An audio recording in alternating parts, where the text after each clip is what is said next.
Next, we'll take a look at how we can use align and distribute to help us work with items on our document.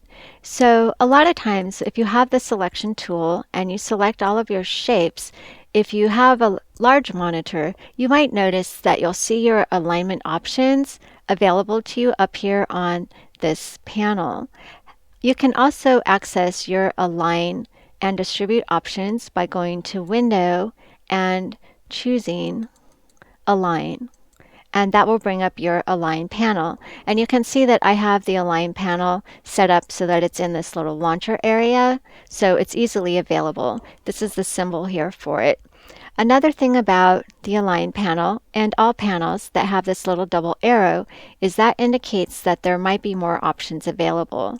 So if I click on that, you can see that there's another little section here to open up that might be helpful. And the part that's so helpful is that you can choose what you want to align to.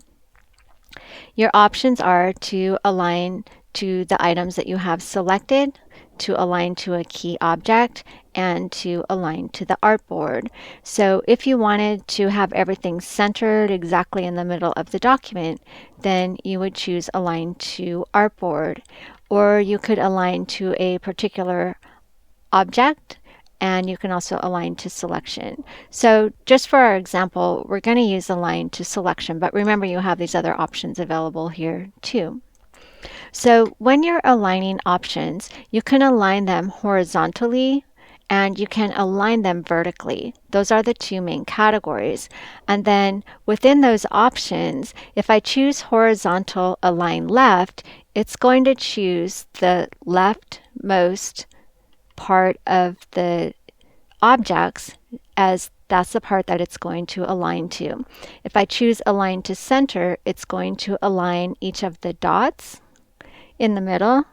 And if I choose to align right, then of course it's going to choose the rightmost part of the shape. So let's see that. If we say align left, then everything goes to the left. If we choose align middle, let's go back. If we choose align middle, then notice it goes to the exact middle of each of the shapes. And if we step back and choose align right, then everything aligns to the right. So because this is a stroke, it's always going just to the center of the stroke. But on all the other shapes, it's going to the rightmost point of the shapes. Okay, let's step back. If you want to do it vertically, you have top, center, and bottom. So here's what happens when you say to the top. Here's what happens when you say center. And then here's what happens if you say to the bottom. So that's a little bit about aligning. And of course, if you had like a bunch of straight lines that you want to align, then generally it looks way more even than having this big variety of shapes going on here. The next section is about distributing. For distributing, I would like to have just one shape. So let's grab this rectangle. We'll keep that and we'll move these other ones out of the way. Okay, so let's make this rectangle look a little bit more like this. So here we have a rectangle, and if I want to make copies, I can hold Alt with the selection tool. Notice I get the double arrow. Right now there's so much stuff going on in there, it's hard to select just the rectangle. So I need to be pretty careful about how I grab it. So if I grab it exactly on the edge of the path, it works a little bit better for making copies. So what I want to do is grab several of these, and I don't want them to be organized because we're going to use the Align panel to help organize them a little bit better. So in this example, if I select all of these rectangle shapes, and let's see, let's do this so it's not quite so even. Okay, so here's our rectangle shapes. So if I select them and I want them to all be aligned in a row, then I could choose any of these, align left, align center, or align right. And you'll see that they all line up exactly underneath each other. But say I was trying to make a row of buttons, old style buttons that we don't really use anymore, but just for the concept of aligning, what I need to do is have equal spaces in between these shapes. And so for equal space between shapes, we have this section here called Distribute Objects. And what that does is give them equal spacing. Now, your options are the same as far as vertical or horizontal.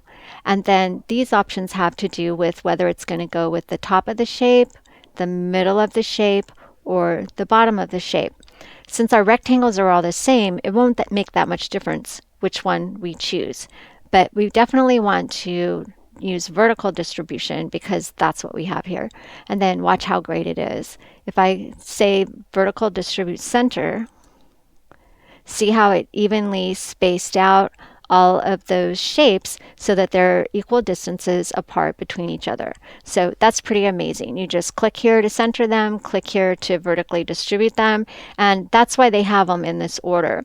And so generally if you're lining this way, then this is the way you're going to want to distribute. They have them grouped in a really good way. Now, another way that you could distribute the spacing is to say how much space you want to have in between them. So you can choose whether you want it to be vertical or horizontal, and then you can choose the distance. So the way that this works is I want to select a key object. So I'm going to click on this top one out of the selection, and that allows me to set which shape is my key object. Then I can specify the amount of distance I want in between each object, and then I choose whether I want it to be vertically or horizontally distributed. So in this case, we're working vertically. I want to choose vertical. And when I click on it, notice it put 1/4 of an inch in between each of my shapes. So I'm setting an exact amount. So when you're doing it this way, it's more visual and getting the space that you want and not necessarily so numerical. If you need to have an exact distance, then you want to use distribute spacing, where you can type in the exact number that you want. And then also remember, if you want to set the key object, after you've selected all of your items, click on which one is going to be the key object. And you'll find that helpful here also when you say align to key object. You can choose that option here. Okay, so that's a little bit about aligning. Now, depending on the size of your monitor, when you're doing your alignments just by using the selection tool and the control panel up here, then really pretty much this is mainly what you see. And you'll see this possibly there too. So if you're not seeing all the options that you're looking for on this panel up here, remember, get out specifically the Align panel, and then remember that you need to open it so that you can see all of the options that are available to you. The Align panel is very useful, so use it when you need to.